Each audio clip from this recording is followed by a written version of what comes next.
법정 큰 스님 말씀을 전해드렸는데 오늘도 그 기절 중에서 한 기절 좀 알려드릴게요. 여러분들 같이 한번 생각해봐요. 당신은 오늘 무엇을 보고 무슨 소리를 듣고 무엇을 먹었는가? 그리고 무슨 말을 하고 어떤 생각을 했으며 한 일이 무엇인가?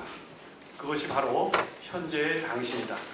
그리고 당신이 쌓은 업이 이와 같이 순간순간 당신 자신이 당신을 만들어간다. 명심하고 명심할 일이다. 홀로 사는 즐거움이라는 책의 한 구절입니다. 우리가 많이 바쁘지만 순간순간 자신을 점검해보고 자신을 찾는 그런 일상이 됐으면 참 좋겠다. 이렇게 생각을 합니다. 이미 예고한대로 오늘 귀한 손님을 모셨습니다. 437회 목요특강 초등연사는 김운용 대한태권도협회 명예회장님이십니다. 선생님의 주요 양력을 소개해드리면 연수대학교 정치외교학과를 거쳐 같은 대학원 석사과정을 졸업했으며 16대 국회의원 및 조선대학교 그리고 명지대학교 석좌교수를 역임하셨습니다. 지난 1971년 대한태권도협회 회장을 맡은 이래 태권도의 전당이라고 할 수 있는 국기원을 설립하셨으며 세계 태권도연맹을 창설하여 태권도가 바야흐로 세계적인 스포츠로 발돋움하는데 그 튼튼한 기틀을 마련하셨습니다. 또한 국제올림픽위원회 부위원장으로서 한국 체육계의 위상을 세계적으로 높이는데 또한 큰 역할을 하셨습니다. 그간의 공로로 황조 근정훈장과 체육훈장 총령장 등을 수상하셨습니다. 그리고 저서로 더 넓은 세계를 향하여 미련한 사람은 자기 경험에서 길을 찾고 현명한 사람은 선배에게 길을 찾는다 등 여러 권의 책을 펴내시기도 했습니다. 문자 그대로 선생님께서 살아오신 길이 굴곡 많았던 우리 대한민국의 현대사와 함께하고 그리고 태권도 그리고 올림픽과 함께 하셨다고 평가를 받고 있습니다. 그래서 오늘 글로벌 시대 글로벌 리더라는 주제의 강연을 통해서 우리에게 앞으로 어떻게 살아갈 것인지 곰곰이 생각할 수 있는 귀한 시간을 마련해 주실 것입니다. 우리 목요특강을 위해서 귀한 시간 허락해 주신 김운용 회장님께 감사의 마음을 담아서 큰 박수로 모시겠습니다.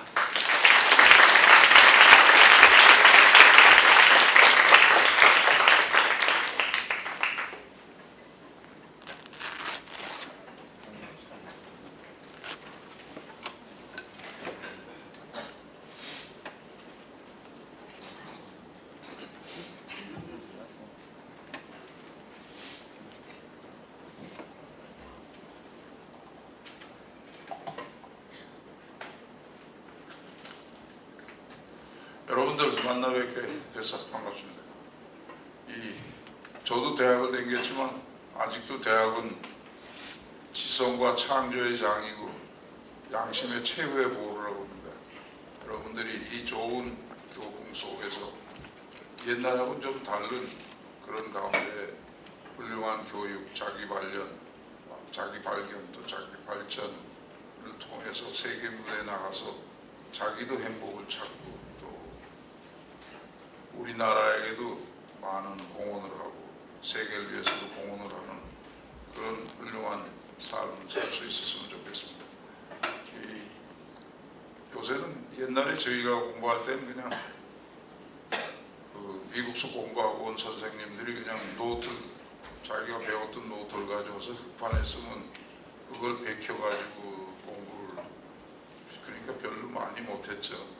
책도 많이 못 보고 그런 시절이었는데 이제는 여러분들 좋은 자료 선생님도 많고 사회 움직임도 빠르고 또 인터넷도 두드리면 웬만한 지식은 거기에서 다 나오기 때문에 저는 오늘 여러분들 만나는 데 큰 의의를 두고 또 저 경험을 통해서 여러분들이 지금 서 있는 위치 또 앞으로 어떤 길을 가면 좋겠다는데 혹시 도움이 될 수 있을까 해서 여러 가지 좀 이야기 위주로 이렇게 얘기를 하겠습니다. 제가 국민대학하고 인연을 가진 것은 옛날에 제가 처음 71년에 대한태권도협회 회장이 돼서 그때만 해도 태권도 하면 뭐 주먹질 잘하고 발차기 잘하고 애들을 잘 때려주고 뭐 이런 사람들로 이제 알려져 있었죠. 그런데 이제 그걸 국기화하고 세계화해서 올림픽까지 넣어야 되겠다 해서 이제 시작을 했습니다. 그때 처음 한 일이 그 역삼동 강남에 있는 지금의 국기원 모든 승단 심사라든가 이 활동의 이제 중심이 되는 국기원을 질 때 돈이 없어가지고 여러 군데서 모금을 많이 했습니다. 조금씩. 그때 그 쌍용의 김성근 회장 이 대학을 만드신 분이 그 세멘트를 다 주셨어요. 그래서 우리가 그 세멘트는 거저 거기에서 했는데 그 국기원이 나중에 승단 심사 교육 또 사법연수 등등의 이제 중심이 되는데 밑거름이 됐고 또 그 후에 제가 99년에 그 대한체육회장 시절에 용평 강원에서 그 동계 아세아 대회를 열었습니다. 그때만 해도 아주 초라했죠. 드라곤 발이 그 호텔 하나 있고 슬로프도 별로 많지 않고 여러 가지 준비 안 돼 있었지만은 조그맣게 해서 아시아 게임을 치렀습니다. 그런 것이 다 밑거름이 돼가지고 처음에는 조그맣게 시작해도 나중에 그것이 이제 큰 열매를 올바르게 간다면 할 수 있다 하는 것을 저는 인생을 통해서 많이 느꼈습니다.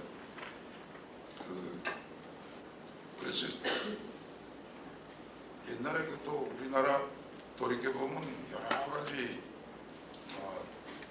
일제 식민지 시대 또 해방 후에 좌우 격돌 또 독립하자마자 6.25 사변 그다음에 뭐 민주화 산업화 세계화 뭐 등등 쭉 과정을 거쳐오고 또 모든 사회 모든 분야가 이제 발전을 했는데 제가 보기에는 우리나라 6.25 사변 다 지금 어떤 사람은 6.25 사변이 뭐 북침이다 남침이다 뭐 혼동하고 하는 사람도 있지만 6.25 사변 즉 나라를 지켰던 6.25 사변 그 나라를 지키지 않았으면 오늘날 여러분들도 없고 우리도 여기 우리나라도 이만큼 세계 뭐 14대 경제 대국이니 이런 얘기 하고 이 명동에 나와서 놀고 이렇게도 이제 할 수 없겠죠. 6.25 사변은 나라를 지킨 거고 그 다음에 우리나라 그러고도 또 약소국가로서 전쟁 후에 겨우 부흥을 해서 이 먹고 살기에 급한 그런 좀 외교 관계도 소련을 비롯한 동구권하고는 냉전 시대에 없었던 그런 외딴 데 처져 있던 조그마한 나라로서 이 서울 올림픽 치른 거 평화시의 인류의 최대 종합제전인 올림픽을 세계에서 16번째 나라로 우리 조그마한 분단된 국가가 북한의 위협이 있고 소련이 보이콧도 위협을 하고 뭐 칼기 격추가 되고 폭발이 되고 이런 상태에서도 정치, 경제, 사회, 문화의 국민의 단결과 또 프라이드를 가지고 이게 성공을 시켰습니다. 그래서 동구권이 민주화하는데 이제 소련이 붕괴하고 이 동구권 베를린 벽을 이제 깨면서 민주화하는데 상당히 영향도 줬다 그래요. 저는 그걸 별로 믿지 않았는데 지난번에 고르바초프 씨가 이제 서울에 오셨을 때 그 한번 서울 올림픽 때 소련 팀을 참가해 줘서 고맙다 그랬더니 아니라고 오히려 그걸로서 동구권의 민주화가 빨라졌다고 그런 얘기를 해줬습니다. 뭐 거짓말은 아니겠죠. 저 들으라고 뭐 저한테 아참할 필요도 없는 분이 이제 그렇게 얘기했는데 서울 올림픽은 그렇게 해서 치렀습니다. 6.25 사변은 준비가 안 돼 있으면 꼭 당하게 돼 있죠. 그 얘기인데 그 6.25 사변은 이제 남북이 이제 소련하고 미국하고 갈라져가지고 군정을 하고 있는데 북쪽은 그 소련이 굉장히 훈련을 많이 시키고 군을 강화하고 이 많이 주고 그렇게 했습니다. 근데 남쪽은 국방경비대라고 그래가지고 아주 조그마한 소총하고 경무기하고 뭐 전차도 없고 비행기도 없이 그냥 경비대, 경찰 보조대 정도로 이렇게 하고 있었는데, 그때 일본에 있던 국동사령관 마카사가 조금 있으면 소련이 이제 뭐 철수하자 그러면 미군도 철수 안 할 수 없는데, 철수하게 되면 남쪽의 군대는 너무 약해서 북한한테 안 되니까 훈련을 시켜서 장비도 강화하고 군대를 만들자, 이렇게 건의를 워싱턴에서 여러 번 했습니다. 워드마이어 장군하고. 근데 워싱턴이 그때 국무성 주변에 이 자경들이 많고, 또 영국의 그 노동장 자경 정권이 소련에 자꾸 정보를 주고 있었는데, 그런 사람들이 반대를 해서 두 번이나 못하고 있다가 49년에 소련이 이제 철수하자, 그래서 철수하니까 미군도 철수하고 고문단 500명밖에 안 얻었어요. 근데 그때 이제 바로 이제 몇 개월 후에 6월 25일 날 700대의 탱크, 200대의 야구 전투기, 20만 대군이 새벽에 이제 쳐내려온 거죠. 서울은 절로 뭐 미군 공무관 뭐 500명 그 있으나만 하고, 한국군 뭐 대포도 조그만 것밖에 없고, 뭐 박격포 무슨 저 무반동 정도 전차 뚫을 만한 건 없고, 전투기도 없고, 그거 하니까 이제 서울이 이틀 만에 함락을 했습니다. 그때 제가 연희대학, 지금의 연세대학 2학년 막 올라갔을 때, 저 학기를 9월에서 4월로 바꾸는 1단계로서 6월 1일 날 2학년으로 올라갔어요. 그래서 1학년 수료증을 붙이면 고등고시 이제 본시험을 칠 수 있는데, 행정상부 외교관 시험이죠. 지금하고 좀 다르지만. 그래서 뭐 국제법, 뭐 헌법, 행정법 등등 뭐 공부를 하고 있는데, 20일 날 인치세 2,000원을 내고 지금의 이제 중앙정보협회 고시원에 내고, 저 종로세무서에서 2,000원 인치세 붙여가지고 원서를 내고 8월 3일 날 집결해서 4일에서 12일까지 고등고시 2회를 치게 됐었어요. 근데 6월 25일 날 6.25 사변이 났습니다. 그래서 저는 이제 그 후에 고등고시 못 쳤죠. 군대 들어가느라고. 그래서 이제 저는 그때 이제 외교관이 돼가지고 고시를 치고 어머니한테 효행도 좀 하고, 그 다음에 이제 대사도 하고 그러려고 했는데, 6월 25일 날 서울이 이틀 만에 함락을 하니까 한강 다 끊어버려서 어디 나갈 데도 없고, 그래서 저 친구하고 명륜동인데 이게 있었는데, 뭐 28일 새벽에는 이제 인민군이 서울을 진격을 해서 들어왔어요. 전차를 타고. 이제 점령하고 난 다음에 이제 진압하고는 해화동에 이제 여자국가대학병원을 육군병원으로 이제 인민군이 쓰면서 심심하면 따발총 따락따락 막 장난치고 이제 쏘고 그러거든요. 우리가 이제 동창이 하나 연대 이제 야구 선수 하던 친구가 있었는데, 변웅원이라고. 그 총소리가 막 나고, 그래서 이 친구가 2층에서 일본 적산 가옥인데 2층에서 이렇게 창문을 열고 내려다보니까 인민군 2개 군대가 지나가더래. 그리고 이제 문 닫고 자기는 이제 개를 끌고 동네를 나가고, 나는 이제 뭐 황백 교수니까 이제 2층에서 그 일본 집이 많이 남아 있었으니까 그때 그 소위 다다미죠. 거기서 이제 책을 읽고 있는데, 조금 있으니까 밑에서 아주머니가 막 우는 소리가 나고 막 툭탁툭탁 하고 있네. 군인들이 올라오는데 좁은 2층에 이제 올라오더니 그 인민군 2개 군대가 올라와가지고 문 열었는데 총소리가 들리니까 해장병이 총을 쏜자고. 그래서 대뜸 오더니 막 그냥 총에다 칼을 꽂은 총검을 못 읽어가지고 저는 이제 정신이 없죠. 가지고 그냥 뭐 천장을 막 쑤시고 그냥 밑에 막 쑤시고 무기 내놓으라고 막 그러더라고요. 그 무기가 어디 있습니까? 근데 시커먼 놈들이 그냥 막 겁을 주고 그러더니 별 2계단 그러니까 중위쯤 되는 친구인데 나보고 베란다로 나오라고 총 뽑아가지고 나오라고 그러더라고요. 나가면 쏠고 못해. 안 나가고 안에서 못했는데 그 개 끌고 나간 동창이 올라왔어요. 그래가지고 그분도 이제 목살 잡히고 이제 끌고 올라와서 좀 나았더라고. 둘이 있으니까. 그런데 그 옥신각신하는데 또 하나 대구 서울법대 학생인데 그게 완전히 자경 아주 주모자예요. 그 친구가 와서 또 끌려 올라왔어요. 그 친구가 이제 막 옥신각신하면서 자기가 서울법대 뭐 조직 책임자고 뭐 그냥 이상한 말 막 쓰니까 가라앉고 그냥 갔습니다. 나오는 것도 없고. 그래서 그날 밤에 저 거기 모윤숙 시집이 이제 인민군 보위부였었는데 그 전에는 동네 나가보니까 막 인민재판 한다고 그러고 그냥 뭐 고리대 한 사람 뭐 동해 직원을 막 현장 직질 처분을 하고 막 그런 것도 이제 봤는데 앞에 있는 꼬마들이 이제 박수 안 치니까 왜 박수 안 치냐 그래서 박수 치니까 이제 하더라고요. 지금 들어도 상상을 할 수 없는 일이죠.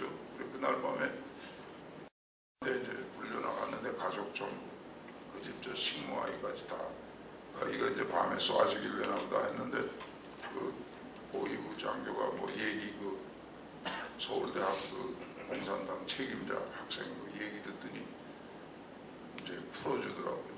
그래서 또 가면서 또 뒤에서 쏘나하고 벌벌 떨고 왔는데 이제 쏘지는 않고 집에 와서 그러고 이제 지가 이제 과천으로 도망을 쳤습니다. 이모집으로 산골짜기로. 지금은 과천이 막아지고 그하지만 그래서 그렇게 했는데 그 후에 제가 외교관 시험은 안 쳤지만은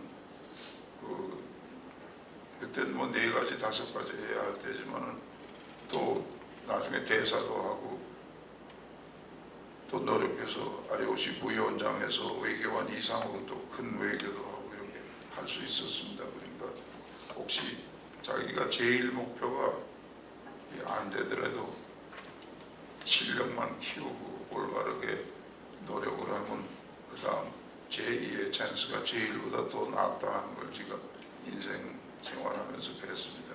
서울올림픽은 그 우리나라가 정말 저 한강이 분단하고 돈도 없고 소련권하고는 외교 관계가 없어서 우리 외교 관계 뭐 한 40개국 정도밖에 없었거든요.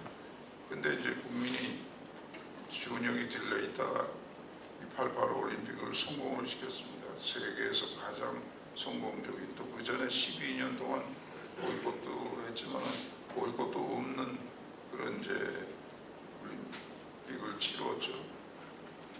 그래서 이제 상한씨 그때 IOC 원장이 한번 가면서 그러더라고요. 너희 나라 이 조그만 나라가 분단돼서 아무것도 없는데 그때 뭐 개고기 집이 뭐 시내 막 있고 통행 금지가 있고 한강을 막 넘어댕기고 칼라 TV도 없고 이런 데거든요. 그또 뭐 우리나라가 만드는 게 대구에서 조그만한 트란지스터 만들고 조그만한 그 자동차 만들 정도니까 하기야 뭐 일본이 저 2차 대전 때 저 2차 대전 시작할 때 항공모함이 12척에다가 전함이 75,000톤짜리가 뭐 2척이나 있고 요새 신문에 나오는 제로생 전투기가 뭐 미군도 막 미군 비행기도 떨어뜨리는 그런 거 가지고 전쟁할 때 우리는 지게하고 우마차하고 자전거밖에 없던 나라가 이만큼 된 겁니다. 근데 조그맣게 시작해도 이제 열심히 하면 그렇게 되죠. 이제 서울올림픽 때도 그게 이제 북한도 안 온다고 그러고 소련도 그때 보이콧도 2번이나 했는데 안 온다고 그러고 하는 거를 이제 성공을 시켰어요. 프라이드하고 단결심, 자신감 이건데 서울올림픽이 올림픽 행사로 성공시켰을 뿐 아니라 결국 이 한국 사람들의 의식벽을 가져왔죠. 뭐든지 하면 된다, 할 수 있다, 해야 되겠다 하고 세계 무대에 뛰어나가서 오늘날 우리나라 자동차도 만들어서 팔고 휴대전화도 세계 시장을 석권을 하고 뭐 이렇게 하죠. 또 다른 물건들도 만들고. 근데 요새 좀 휴대전화는 중국 때문에 삼성도 좀 시장 점유율도 내리고 또 자동차도 이제 그런 상태지만 또 우리나라 정치꾼은 많지만 정치가는 없다고 그러죠. 국민이 이 물건도 만들어서 팔고 문화도 장달시키고 하지만은 나라의 방향은 정치가 끌고 가야 하는데 자기 앞에 그 선거하고 또 돈 먹는 거 이런 것만 생각하는 정치꾼만 많기 때문에 문제라는 건데 이 서울올림픽은 우리나라가 의식해요. 그 일본의 그 명치 유신이 그 왕정복고를 한 뿐만 아니라 거기에서 일본이 이제 평민이나 무사나 귀족이나 자기 실력에 의해서 평민도 육군대장도 될 수 있다 이런 의식개혁을 한 거 아닙니까? 그리고 우리도 그런 두 가지 역사적인 유산을 가지고 있습니다. 그래서 올림픽 끝나고 그 사마란치 아요시 원장이 너희 나라가 조그만 나라가 어떻게 해서 이런 큰 일을 할 수 있었는지 모르겠다고 참 궁금하다고 그러더니 그 후에 그 6개월쯤 후에 왔어요. 그러더니 아무리 생각해봐도 교육인 것 같다고 교육 너희 나라 그 지금까지 한 교육이 그만한 힘을 돌출시킨 것 같다고. 일본도 현대화한 게 이제 교육이죠. 근데 물론 요새 이제 21세기 세계화 시대에는 그때 우리가 공부할 때 막 본사에서 외우려고 그러고 뭐 법학 서적을 막 들들 외우고 뭐 이런 식보다는 좀 세계 무대에서 경쟁할 수 있는 다른 교육이 이제 앞으로 필요하겠죠.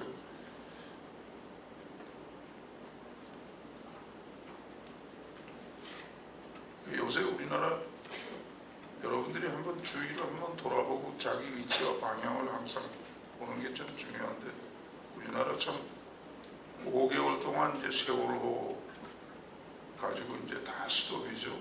지금까지 앞으로 이제 좀 달라져야 되겠지만 그런 나라 봤습니까? 그리고 또 저 국제적으로는 뭐 지금 삼성도 재벌 위주로 경제 끌고 가다가 휴대전화 말고는 여태까지 남은 거 뺏겨가지고 하다가 그 이상 할 거 없다 뭐 이런 수준. 또 현대차도 세계 무대에서 그렇게 많이 발전은 했지만 안 되고 중소기업은 아직 그렇게 힘을 못 쓰고 또 복지는 너무너무 돈이 많이 드는데 우리 그런 재정 형편은 안 되고 이런 이제 형편에 있지 않습니까?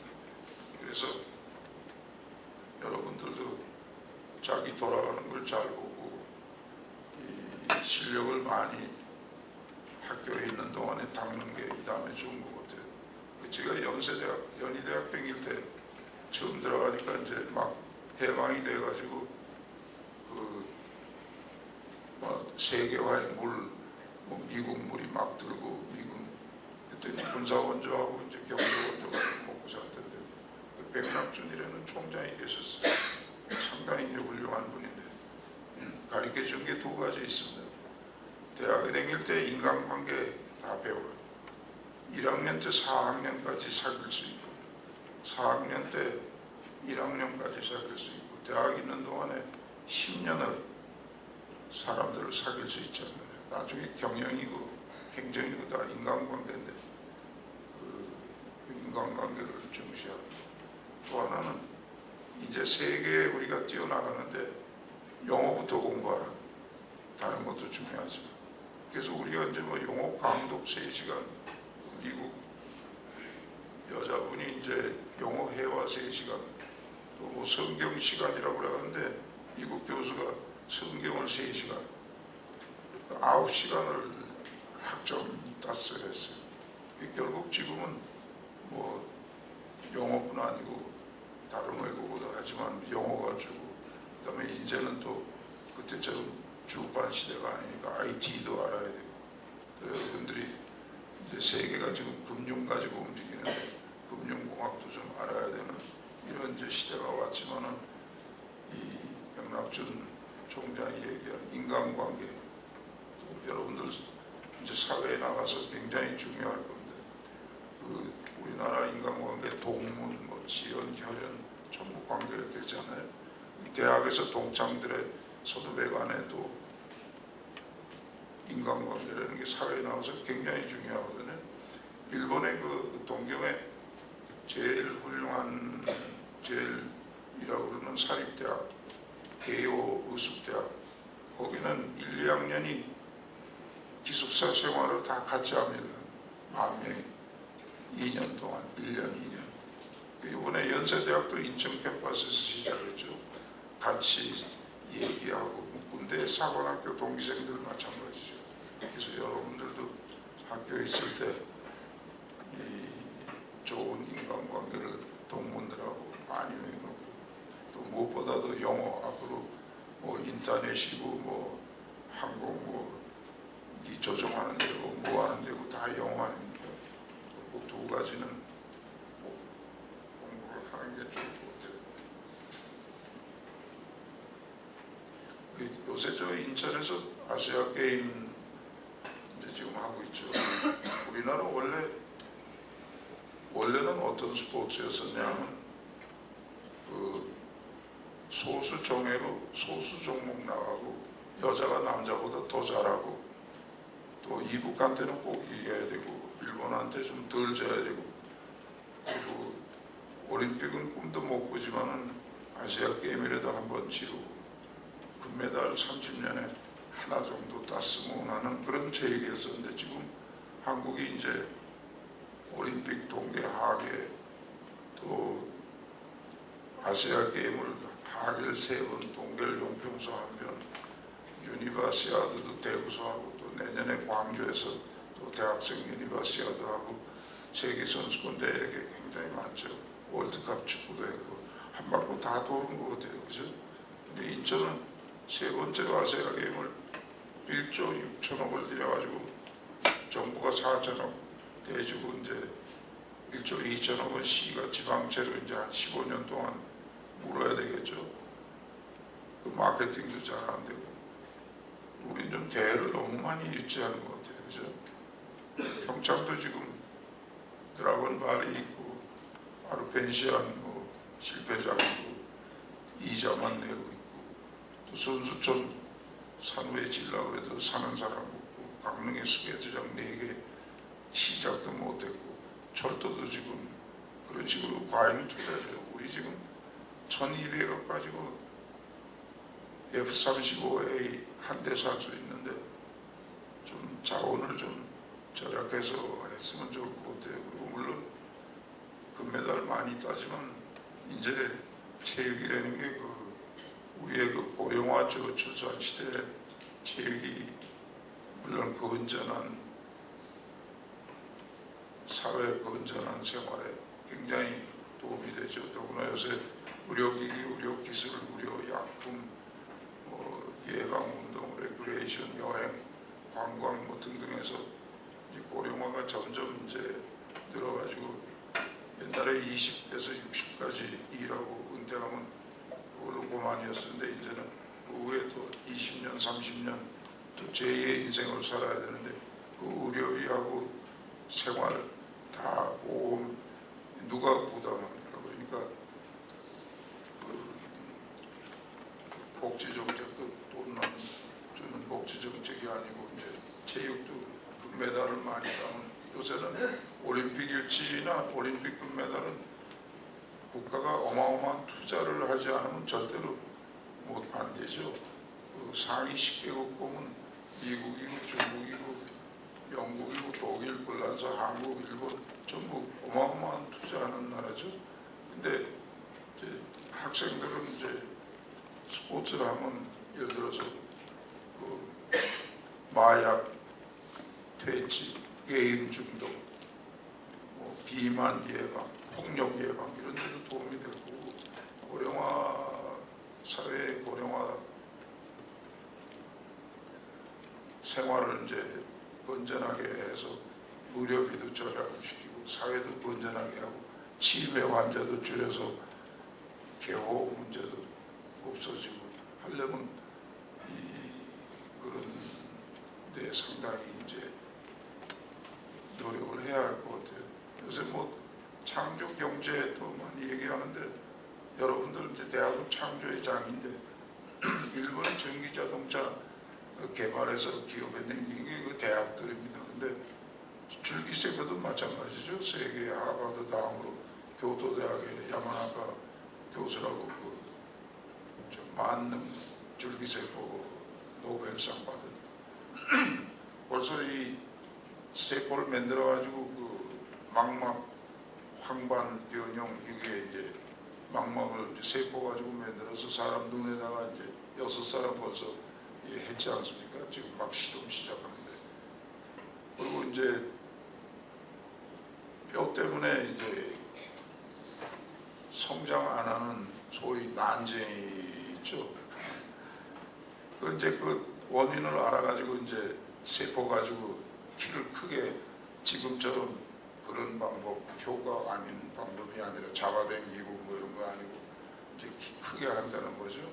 그런 식으로 이제 분야가 굉장히 이제 넓죠. 로봇도 또 일본이 제일 앞서 있다고 그러는데 그 다음 미국이고 로봇가 이제 뭐 몇천도 되는 저 발전소 사거나 데 들어가서 이제는 안 넘어지고 올라다니면서 다 하고 또 사람들 나이가 많아지면 그 로봇가 이제 문도 센서 가지고 열 수 있고 닫아주고 또 냉장고에서 물건도 꺼내고 요새 우리나라 조그마한 로봇도 그저 뭐 청소하는데 했지 이런 데는 쓰지만 그런 이제 또 휠체어 거기에 자기가 생각만 하면 그게 센서에 연결이 돼가지고 휠체어가 왔다 갔다 하고 넘어다니고 하는 이런 분야가 굉장히 많거든요. 우주 개발도 마찬가지고 또 자원도 그 지상 말고 해저에도 많지 않습니까? 그 심중에 내려가면 뭐 가스고 뭐 광물이고 얼마든지 이제 있는 거 이제 앞으로 개발해야죠. 그런 식으로 이제 우리가 크게 눈을 또 위성 가지고 우리 재벌들은 이제 잘하긴 잘하지만 미국의 GE처럼 막 테레비 뭐 전기 물건에서 막 위성 사업까지 하는 이런 식으로 투자를 안 하죠. 돈만 잔뜩 붙들고 앉아 있고. 그래서 이제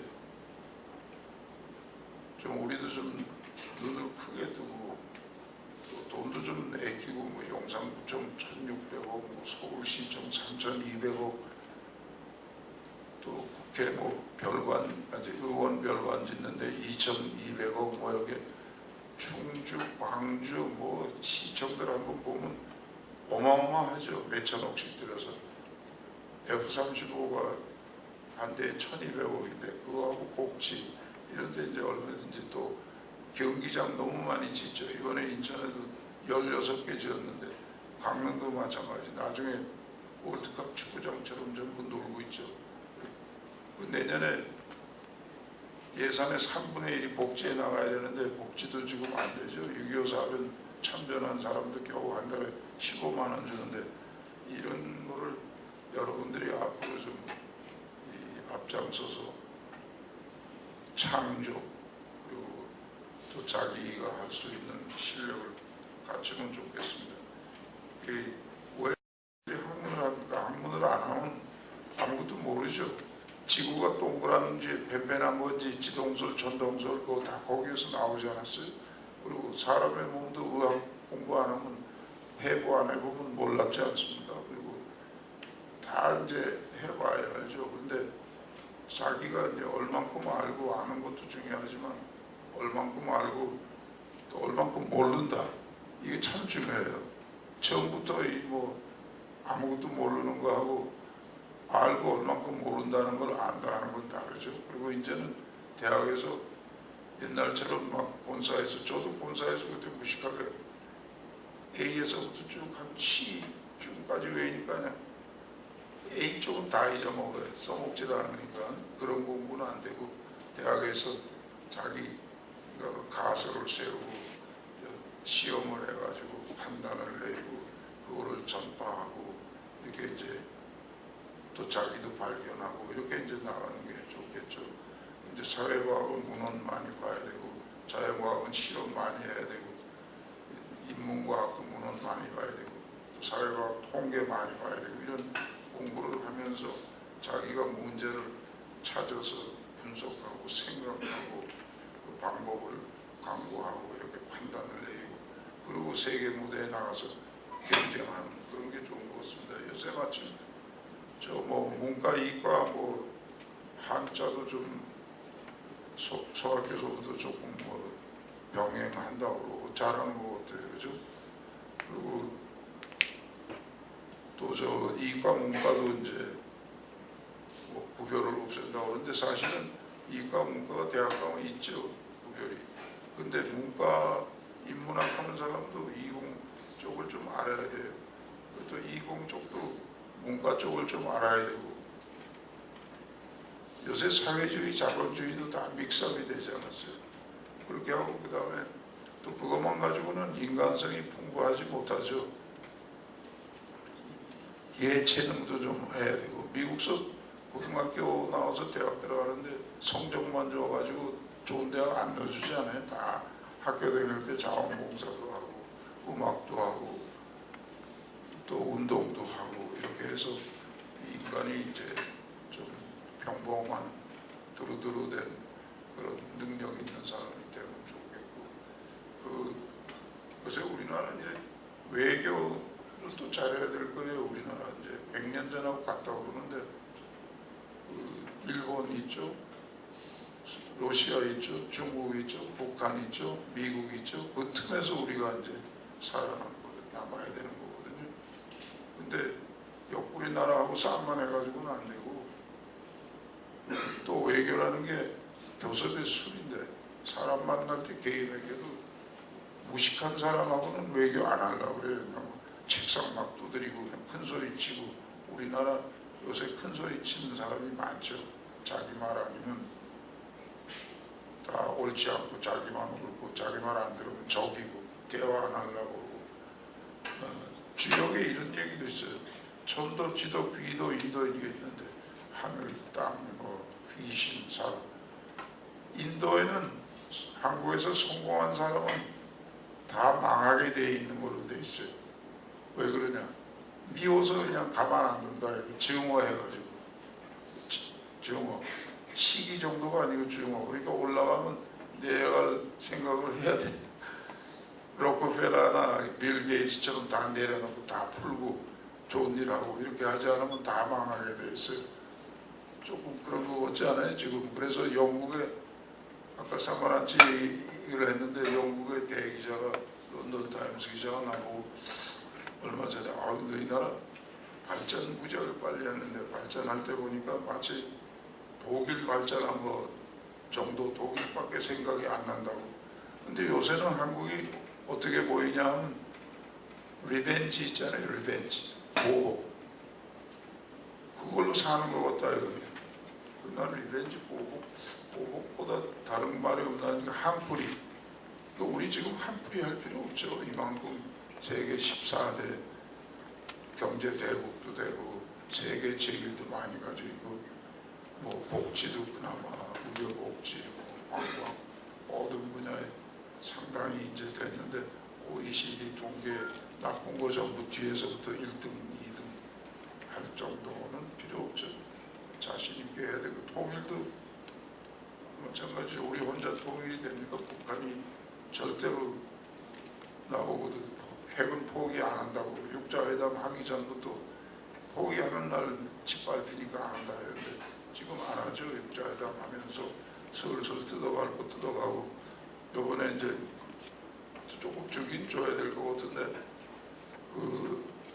요번에 인천도 너무 안 주는 것 같으니까 여기도 잘 안 대줄 것 같으니까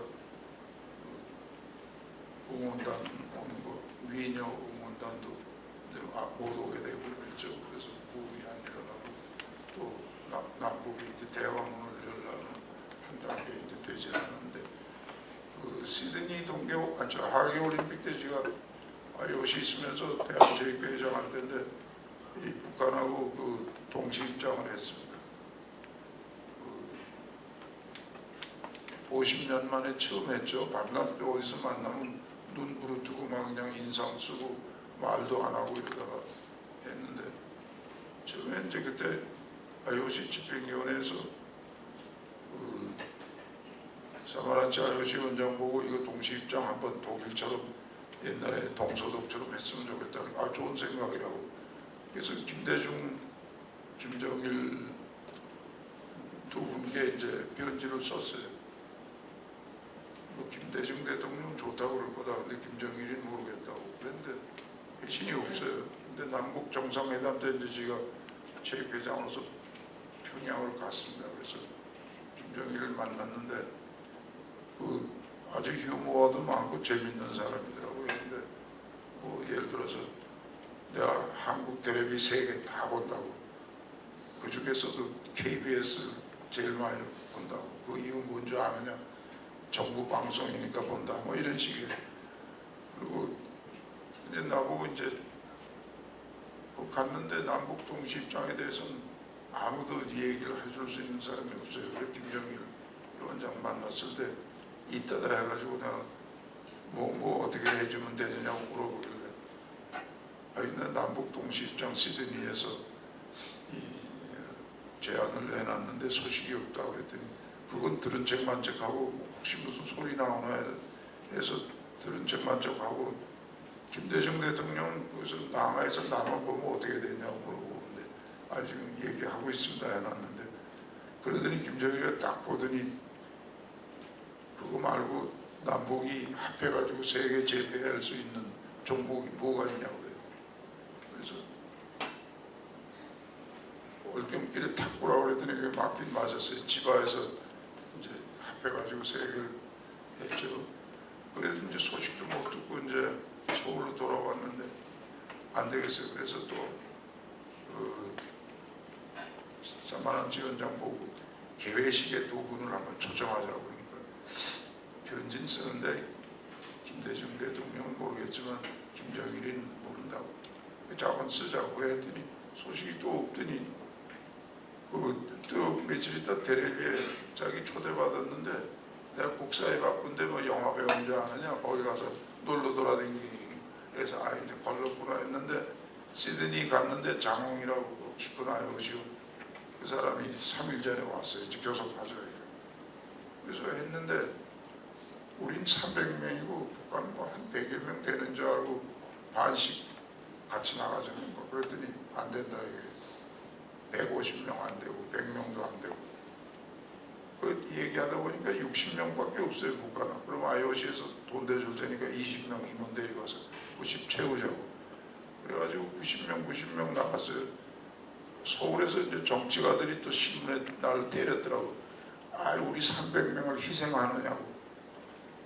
사실 선발 때는 150명밖에 안 가고 그 다음날 시합 나갈 사람들은 행진하는 거 싫어하거든요. 그래서 이제 90명씩 해놓고 이제 북포는 코리아로 하자. 코리아로 됐어요. 걔들은 DPR로 계획으로. 코리아 됐으니까 이제 괜찮겠다. 그때는 이제 기는 반독이 이북에서 독도도 하나 점을 찍자고 그러는데 서울에다 얘기했더니 그따위 데서 하지 말라고 또 그러더라고. 그래서 독도를 못 찍었는데 울릉도만 찍고 제주도만 찍었어. 양복이 이제 우리가 대줘야 되는데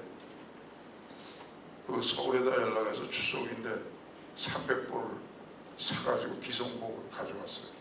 근데 사마란치 위원장한테 얘기해서 돈은 좀 IOC에서 좀 달라고 주기로 했는데 나중에 끝나고도 안 줘. 그래서 돈 준다고 왜 안 주냐 그러니까 얼마인데 되냐고 아주 싫어하더라고. 그래서 한 10만 불 들었는데 그러니까 3만 불이면 어떠냐고 그래요. 그래서 10만 불인데 3만 불이 뭐냐고 5만 불은 내라고 그랬더니 4만 불을 깎자 그래가지고 4만 불 탔어요. 그러니까 이게 외교 교섭이라는 게 꼭 상대방을 때려 눕히는 교섭은 아니고 윈윈 양쪽이 다 절대로 외교 교섭해가지고 개인이고 어른이고 국가고 사회고 단체고 한쪽은 꼭 양쪽 다 만족하는 결과는 절대로 안 나오거든요. 근데 최대한도의 이제 공통점에서 윈윈 서로 그래도 뭐 이만하면 받아들일 만하다 하는 결과를 내는 게 외교교섭의 제일입니다. 이거는 이 교섭술에 있어서 어떻게 문제를 찾고 어떻게 준비를 하고 어떻게 대항을 하느냐 하는 것도 그 외교교섭의 술이라고 그래가지고 교섭의 술 과목으로 설정돼 있어요. 하버드 대학 몇 년 전부터. 그게 나도 그거에 여러 가지 교섭을 뭐 텔레비전, TV 방영권 올림픽 하고 그랬는데 뭐 일본하고 서울 올림픽 때 싸움도 많이 하고 그랬는데 사실 싸움하는 게 좋은 건 아니에요. 이 상대방 교양이 없으면 양아치하고는 대화를 안 하려고 그러죠. 역시 교양이 있어야 되고 그 다음에 외교교섭은 결과적으로 윈윈 그 생각을 하면서 최대 한도의 이제 효과를 거두면 좋을 것 같습니다. 시드니 올림픽 때 그렇게 해가지고 이제 인원이 모자라니까 나하고 장홍도 의례적으로 이제 행진을 하고 그러다가 난 도중에 이제 또 다른 임무가 있으니까 그때 뭐 난 태권도도 올림픽에 처음 넣어서 경기도 치러야 되고 IOC 집행위원으로서 회의에 가면 나가야 되고 뭐 또 TV 위원장이 있기 때문에 TV 감독해야 되고 그 중간에 나갔는데 끝나고 또 북한서 처음에는 그냥 교섭이 됐어요. 그때 돈 100만 불, 200만 불 안 주면 약간 오케스트라하고 뭐 이쪽에서 가는 거고 되는 게 없었는데 그냥 했어. 그랬더니 이건희 삼성 회장이 아우 돈 안 주고 그런 거 한 거 처음이라고. 이번에 이게 3억 불 돈으로 계산하면 그분 장사하는 분이니까 돈으로 계산 3억 불 치는 한 거 같다고. 근데 아닌 게 아니라 그래가지고 응원도 같이 하고 뭐 시합은 따로따로 이제 태극기 걸고 자기네들은 인공기 걸고 그렇게 했는데 또 이왕 이렇게 됐는데 체육 발전을 해서 돈 좀 내놔라고. 그래서 그 돈도 가지고 있는 것도 없고 그래서 여기저기서 끌고 모아가지고 50만 불을 줬어요. 그 디포지트 복스에 넣어놓으라고 그러니까 그러겠다고 그러더니 떠날 때 보니까 비행장에서 만났어. 그래 그 디포지트 복스에 넣으냐니까 아니래. 자신이 없어가지고 안 자고 지키고 있었대. 근데 그건 내 나중에 그 허가 없이 북한에 돈 줬다고 해서 행령으로 전부 몰려가지고 전부 물어냈습니다. 근데 저건 그때도 그렇게 해서 그 당시는 그래도 남북이 체육 물꼬를 좀 텄죠.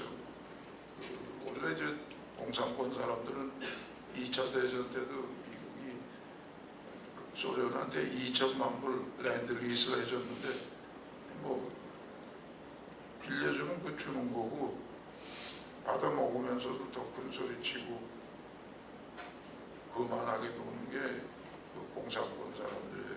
그러니까 상대방을 많이 알아야 됩니다. 일본하고 대할 때도 그러고 북한하고 대할 때도 그러고 미국하고 대할 때도 그러고 상대방 문화를 알고 해야 돼요. 상대방 문화 그러니까 내가 승단 심사비 예를 들어서 초단에 50불 서울에서는 뭐 미국서 받는데 아프리카에 50불 적용해서는 안 되거든요. 오히려 그냥 줘야지. 그냥 줄 수 없으니까 원조로 준다 이래가지고 또 비율빈처럼 장교 월급이 50불 하는데 승단 심사비 50불. 이건 좀 이해가 그렇지만 그 상대방 문화를 진짜 알고 이 윈윈을 향한 외교교섭을 꼭 개인이고 단체고 해야 할 것 같아요. 그 인간관계에 있어서 그것도 참 중요할 것 같습니다. 여러분들이 이제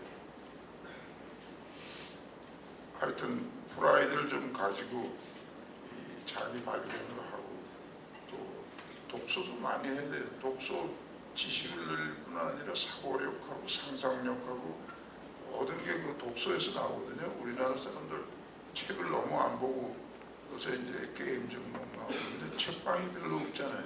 그죠? 영국이나 일본에 비해서. 일본의 요미우리 신문이 조석관 해가지고 1000만 부가 나와요. 우리 지금 조선일보가 뭐 50만 부, 뭐 한국일보가 5만 부 이러고 하는데 안 읽는 거거든요. 그렇다고 해서 인터넷이나 방송이 없는 것도 아니고.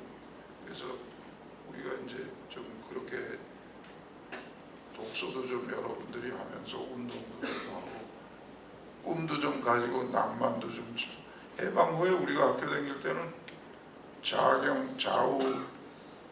막팍 맥혀 있고 운동도 못 하다가 총검술, 금도, 유도밖에 안 하다가 뭐 전 스포츠가 다 들어오고 또 저 좌우 격돌이 있었죠, 학생단체도. 그러니까 우리는 그때 뭐 싸움도 좀 하고 다니고 놀러도 다니고 공부도 하고 뭐 이러고 이제 여러 가지 했죠. 지금은 이제 그런 시대는 아니니까 실력 키우면서 좀 그렇게 낭만도 좀 키우고 하면 좋겠습니다. 근데 여러분들이 또 우리나라처럼 요새 너무 국수주의, 민족주의로 나가도 안 되고 남도 좀 생각하고 더불어 사는 그런 사회가 되면 좋겠어요. 옛날에 어떤 위대한 대통령이 리더십의 세 얘기했습니다. 저 밑에 사람을 가리키고 지도할 수 있는 실력이 있어야 되고 또 하나는 인격적으로나 재정적으로나 결함이 없어야 되고 그 다음에는 자기 구성원을 가족처럼 보살필 수 있는 덕목이 있어야 된다고 했어요. 근데 지금은 거기에 더 하나 붙여서 세계를 내다볼 수 있어야 될 것 같아요. 이제 세계 글로벌 시대가 됐으니까요. 그러니까 제가 이제 책을 한 권 발간한 게 어리석은 사람은 자기 경험에서 모든 걸 풀으려고 그러고 선배는 이제 현명한 사람은 선배의 경험에서부터 배우려고 한다 그런 거였는데 여러분들도 이 역사도 좀 보고 역사는 물론 시대에 따라서 평가와 해석이 달라지고 어저께 역적이 오늘 영웅도 되고 어저께 역적이 오늘 역적도 되고 또 시대에 따라서 풍신수길이가 도쿠가와 시대에는 안 알아주다가 명치찬왕이 대륙 침공할 때 키운 사람도 영웅이 되는 수도 있고 그런데 또 살아있을 때는 안 알아주죠. 꼭 고난을 당하고 근데 이제 역사도 좀 공부를 하고 하여튼 대학이 양심과 지성의 아주 창조의 산실인데 여러분들이 그 속에 있으니까 여기 있는 동안 마음껏 자기 발견을 하고 공부를 하고 인간관계도 맺고 또 운동도 하고 음악도 하고 또 여러 가지로 꿈도 키우고 이런 훌륭한 캠퍼스 생활을 하고 앞으로 세계 무대에 나가서 큰 일을 많이 해줬으면 좋겠습니다. 다른 뭐 질문사항 있으면 제가 얘기하다 보니까 벌써 1시간이 다 돼가는데 너무 길게 했습니다. 혹시 질문할 거 있으면 제가 한두 개 답변을 하겠습니다. 네. 잠깐만 우리 마이크 갖다 주시겠어요? 안녕하세요 회장님. 저는 국제통상학과 4학년 황태정입니다. 네. 예, 회장님의 그 귀중한 말씀 감사히 잘 들었습니다.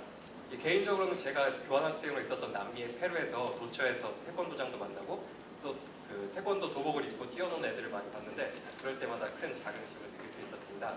회장님께서 1971년에 처음으로 대한태권도협회 회장으로 취임을 하셨는데 그 당시 상황을 보면 태권도협회 내에는 30개가 넘는 그 유파가 난립하고 있었고 또 당시에 태권도의 역사, 규정, 교본 무엇 하나 제대로 정립된 것도 없었고 또 태권도가 국기로서 제대로 인정받지도 못한 상태였습니다.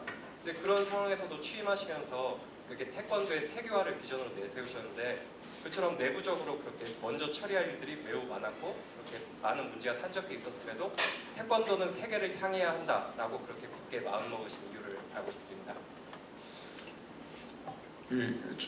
제가 배운 거는 그 시대에는 태권도가 아니고 가라데입니다. 가라데. 해방 후에 저 일본서 가라데가 들어오고 중국에서 곤법이 들어왔죠. 윤병인이가 곤법, 이병국 씨가 가라데, 쇼토가. 우리 내가 회장 됐을 때만 해도 서울에서 아직 품새, 지금 내 이름을 품새로 바꿔주면 형이라고 하는 거 전부 일본형이에요. 태국, 평안, 절기, 발색, 지원, 십수, 로하이 뭐 이런 거. 근데 이제 내가 됐을 때 미전을 그때 국기원 중앙도장도 없었죠. 그 미전을 세운 게 이제 태권도가 월남 이런 데서 또 세계 무대에서 나가기 시작할 때죠. 그래서 이걸 꼭 국기, 어느 나라는 국기가 있다.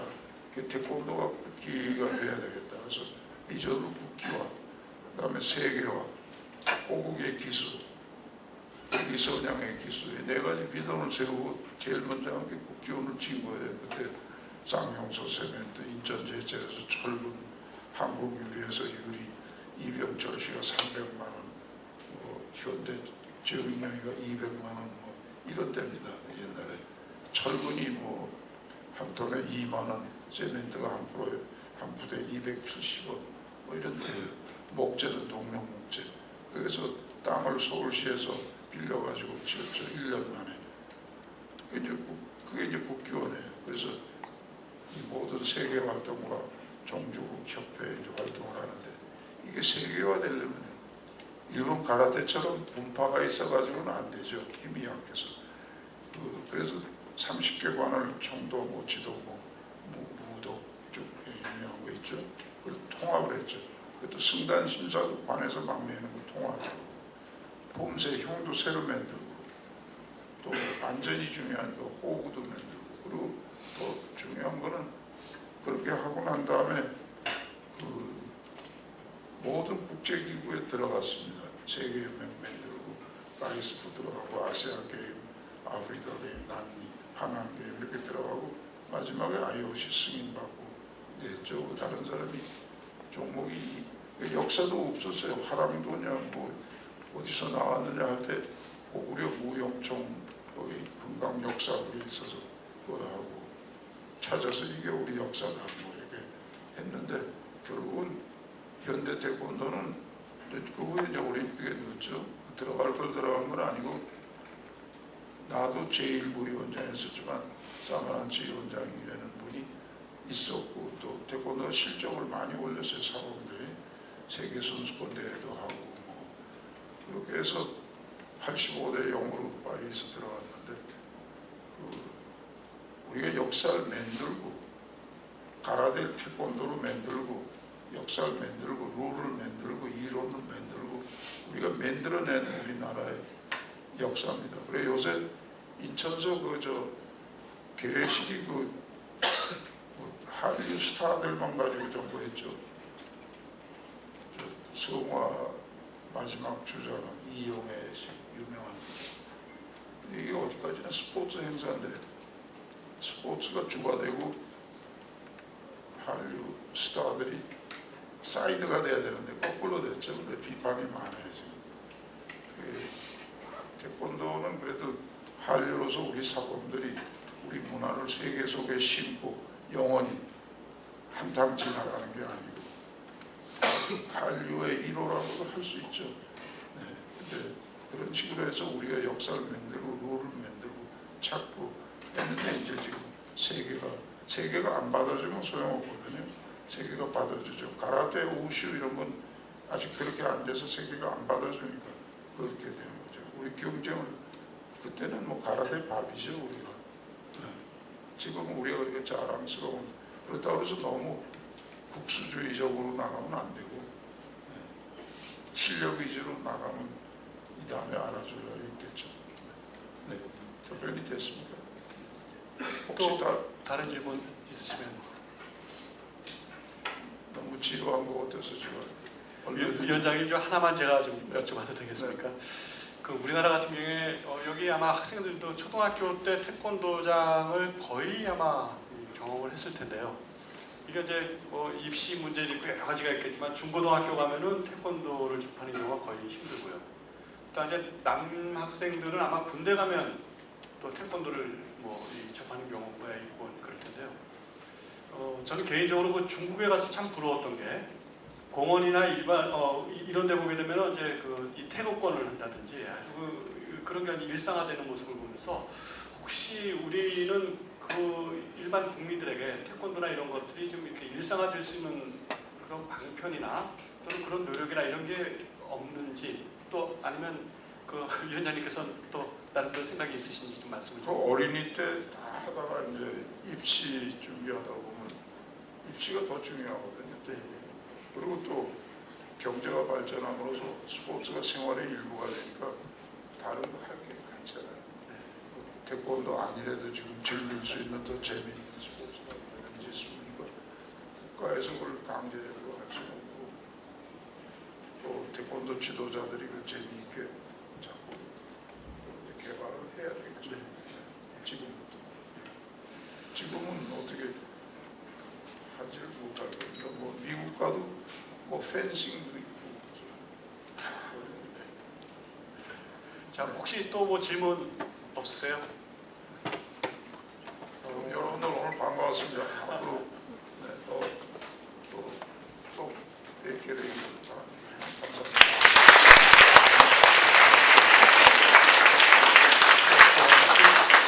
위원장님 말씀을 따로 제가 정리를 뭐